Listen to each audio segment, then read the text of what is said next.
Hello everyone, I'm Antonio Anaya, a project lead at the Internet of Production Alliance, and I'm here to talk about the map of machinery, a project that's part of the work package 4 from the mAkE project. So what is the map of machinery and what's our mission? Is to provide data for you to be part of the distributed manufacturing ecosystem. So for us, it is important to provide tools that help you simulate to join the ecosystem by looking at machines, maker spaces, and projects around the world, so you can recreate this in your own place. And yeah, so why is because we have identified different needs and the ecosystem. And so we want you to make and to innovate and to solve global issues in your own community. And the idea of this is that, by looking at this data, you can understand better all the resources that you need to start a project or to start a maker space. And you can be a company or a person that's looking just to manufacturing something on a small scale. And so for us is our mission to provide those tools for it. And so the map of machinery is part of this parent project called the Open Nowhere Initiative that we have at the Internet Production Alliance. And we are a group of people that are collaborating openly to provide all the theory, but also the technical parts of the project. And we are always working openly, and you can check all the things that we have developed so far in the GitHub repositories. You will find proof of concept notebooks with Python code that we have used to collect data around the world and all the data sets and tools and so on.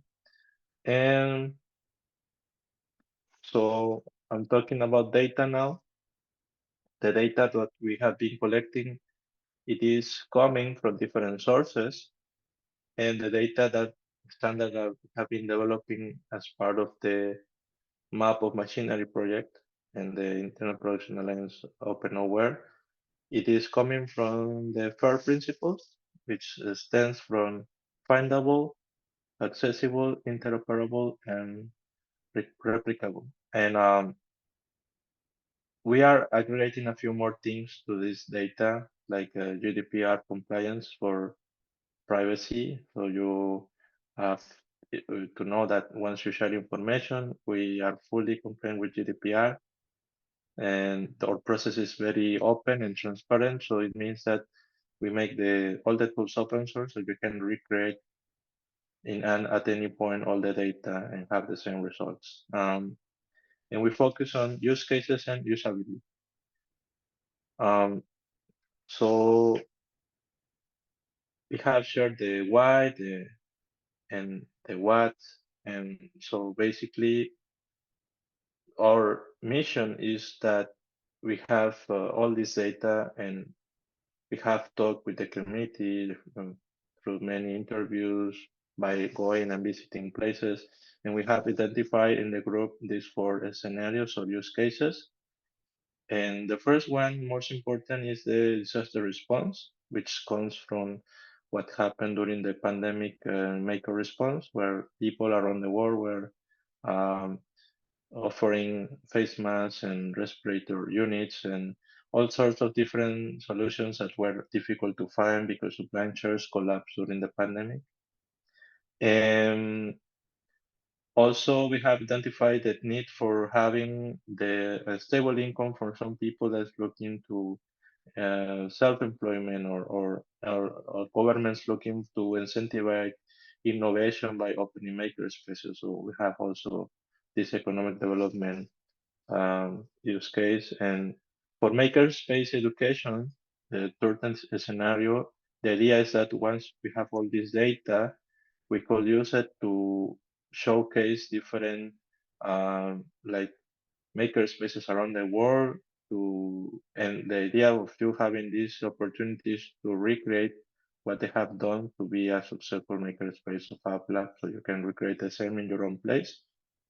And the fourth one is to have open source hardware design tools. So for any project that you are developing, the idea is to have all this information so you can understand where it can be replicated or made. And there are many examples about these projects like microscopes or weather stations and so on.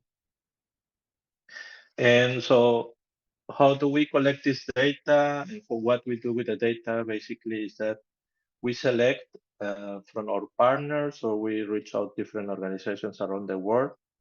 And with the mAkE project, we are emphasizing the organizations in Europe and in Africa, of course. And so once we have a relationship, we are like having access to their data. So we automate a process to get their data they have collected. This data can be machinery, makers, projects, and facilities like makerspaces, fab labs from different organizations like the Resolve and Sell Fab Labs, the African Makers Network, the FabLabs.io community, and so on. There are many communities around.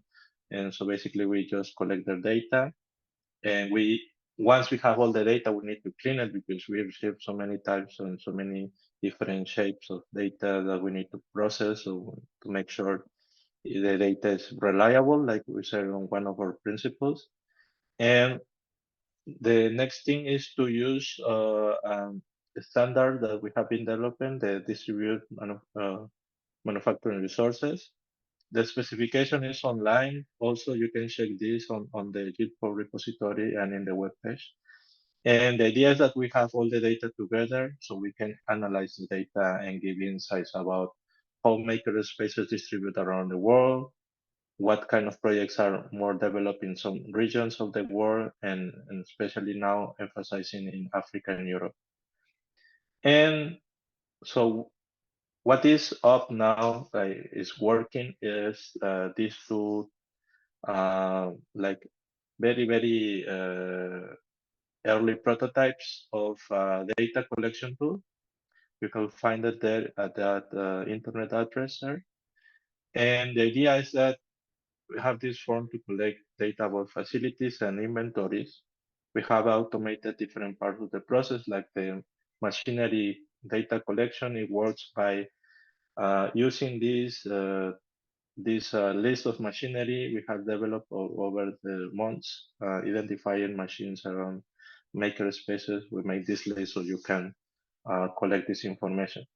Why is it important? Is because, like for example, with CNC machines, it's not like if you want to make a PCB, it's okay. It's most likely in most places you will be able to reproduce. But if you are trying to cut big pieces of metal or wood, you need to know all the specifications of the machine. So we have a list to have all this metadata. So if you want to make a table or a PCB, you can understand where to go by following the information in the map that you see there also. So you can find this map there. It's a prototype and it's working. And I invite you to join this data by submitting your information there. And you won't see the information right away. You need to verify all the data before it is displayed on the map. But the more you contribute, the more useful the map will be. And so what comes next is uh, we are developing an API for the data publishing. You will find all the specification of the API there in that repository at OKW Data Management.